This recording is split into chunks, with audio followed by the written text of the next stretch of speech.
This is the Louie T Network.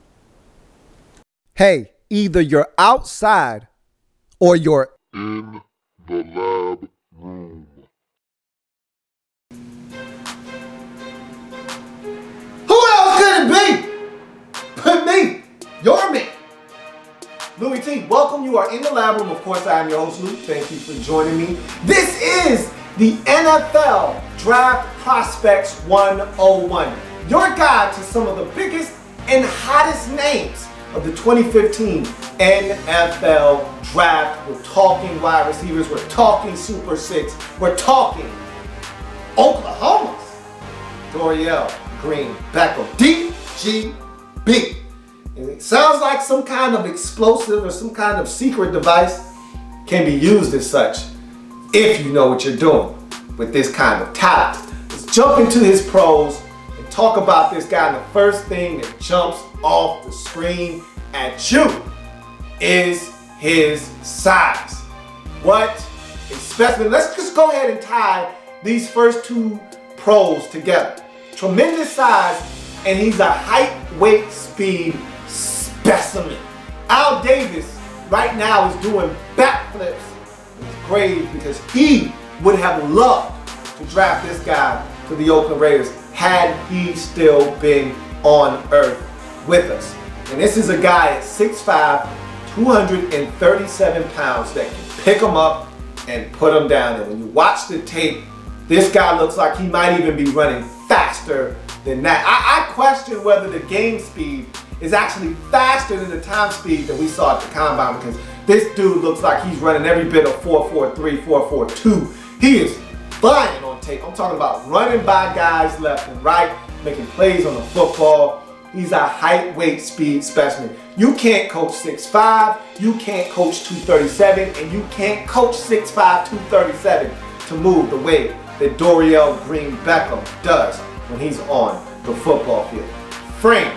His frame is outstanding, and it is another pro of his because he uses his frame beautifully when tracking the football and when going out and making plays.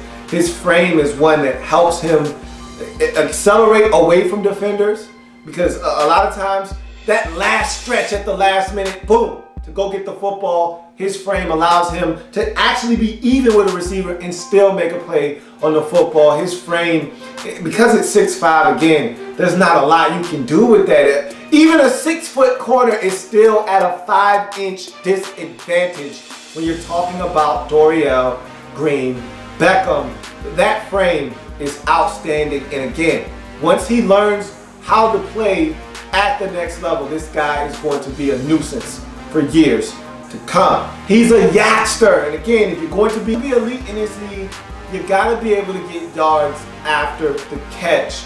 And Dorial Green-Beckham does exactly that, and it's very surprising because you see his size, you see his frame, and you see him with the football in his hands, and you're not expecting this guy to be as fluid an athlete as he is, but he catches the football, he can maneuver his way through traffic, he can break tackles, he gets every single yard that's there, and usually then some. This guy is definitely a yakster and has the ability to change the game at the blink of an eye. He can catch a 5-yard pass and turn it into a 65-yard pass. He can catch a 30-yard pass and make it a 60-yard touchdown. He's that talented. He is a yakster. Willing and capable blocker. This was probably the part of his game that impressed me the most, or maybe it caught me by surprise, because a lot of times I'm not very impressed with guys blocking as wide receivers. A lot of times they don't give you maximum effort. They're out there running around, and you can understand if they take a play off here or there, you get that, because yeah, you run, you know, for 37 yards on the play, and then you got to come back to the huddle and it's a run play, and maybe you're not up to going out there and blocking. But this guy came out and competed, and he was blocking guys, and he was sealing them off, and he was making it easy for the ball carrier to decide where they're going to go, making it easy to cut off of his blocks. He was sealing guys to the outside, sealing guys to the inside. He was being physical. He mixed it up with some guys that were a little bit bigger than him at times. I mean, I was thoroughly impressed with him as a blocker, and it surprised me because I didn't expect him to be as willing and capable as he was as a blocker. Let's jump into his cons now, and there aren't many cons to be had, but the ones that do exist are some pretty big issues to discuss. Let's jump into the most minuscule of the bunch. When the ball is away from his frame, he will drop the football. Saw it a couple of times on tape where the ball is away from his frame. He's got to extend for it and isn't able to corral it.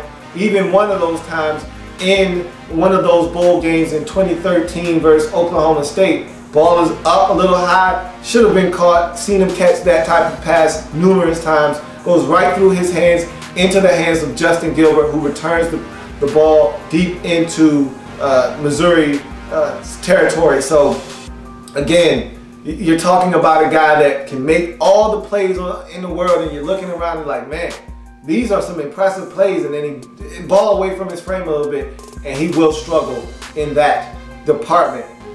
These next two cons are huge because they ask questions that you just don't have the answers to. And to me, these are the questions that will make or break Dorial Green-Beckham throughout his entire career. Whether it be brief or an elongated one, it's going to be up to him. But these next two cons are the ones that he's going to have to answer the bell to. And if he can, he's going to have a long, prosperous career in the National Football League. The first of which is he's raw as can be. And the thing about him is, a wise man once told me, son, your potential is going to get me fired. He's one of these guys that could blossom into one of the best receivers in the league. He could be Des Bryant, you know, in 4 years from now. We could be talking about him being one of the best playmakers in all of the National Football League, a guy that is hard to stop one-on-one. You get him the football in space, and the guy is just a nightmare. He could be Des Bryant in 4 years. He could also be Josh Gordon in 4 years, a guy with all the talent in the world, can't stay out of trouble off the field, isn't able to showcase his ability enough because he isn't on the field enough. He could go in one of two directions. We don't know. Only time will tell. Only Dorial Green-Beckham has the answers to that. He has the keys in his hands. What is he going to do with the opportunity that will be afforded to him come this spring, because he will be drafted and will be drafted in the first round. And of course, the elephant in the room, the off the field issues.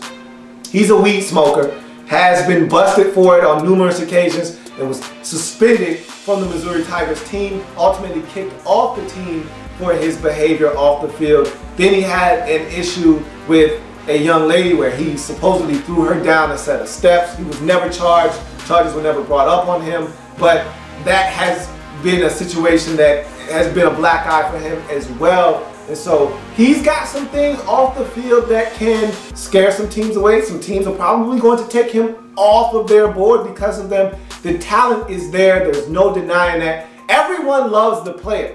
It's the person that some people find it hard to get their arms around. And so if he can find a way to keep the off the field stuff to a minimum or have it ceased to even exist and just play football, sky's the limit for Dorial Green-Beckham. We'll see what happens. Those are his weaknesses. That's who he is as a football player in a nutshell. That is Dorial Green-Beckham's NFL Draft Prospect 101 breakdown. If it happens in the National Football League, whether big or small, we cover it all here in the lab room. Come back and join me as I continue to break down anything and everything in the National Football League. That guy's coming off the board in the first round. All it takes is one, and somebody's going to fall in love with the talent that is Dorial Green-Beckham. See you next time.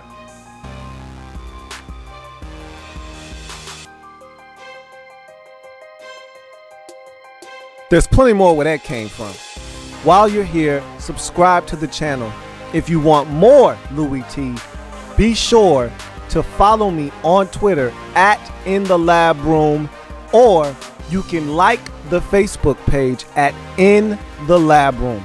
That's In the Lab Room on Facebook and at In the Lab Room on Twitter. Don't forget, subscribe to the channel if you haven't already done so.